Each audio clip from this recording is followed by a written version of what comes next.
जवानी छन के बेचब सखी पटना शहर में, जवानी छन के बेचब सखी पटना शहर में। सैया से मन ना भारे हो, सैया से मन ना भारे, जाइब नैहर में। सैया से मन ना भारे, जाइब नैहर में। जवानी छन के बेचब सखी पटना शहर में, जवानी छन के बेचब मधुबनी शहर में, जवानी छन के बेचब दरभंगा शहर में। हम रहिले बेचैन जब लड़े ना नायन, हम रहिले बेचैन जब हो,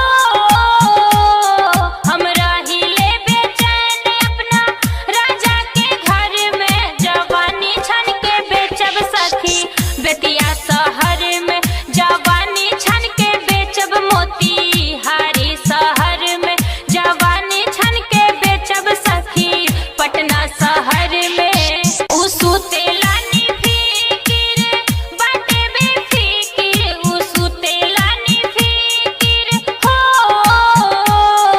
उसुतेलानी फिकिर दुई पहर में। जवानी छन के बेचब सखी आरा शहर में, जवानी छन के बेचब सखी बक्सर शहर में, जवानी छन के बेचब सुपौल शहर में।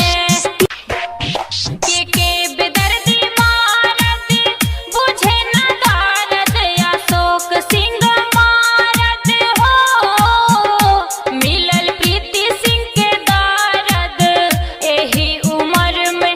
जवानी छन के बेचब हाजीपुर शहर में, जवानी छन के बेचब सखी सकरी शहर में, जवानी छन के बेचब सखी यूपी शहर में। MJS डिजिटल रिकॉर्ड्स चैनल को सब्सक्राइब करना ना भूलें और बेल आइकन को ज़रूर दबाएं ताकि आपको लेटेस्ट अपडेट मिलता रहे।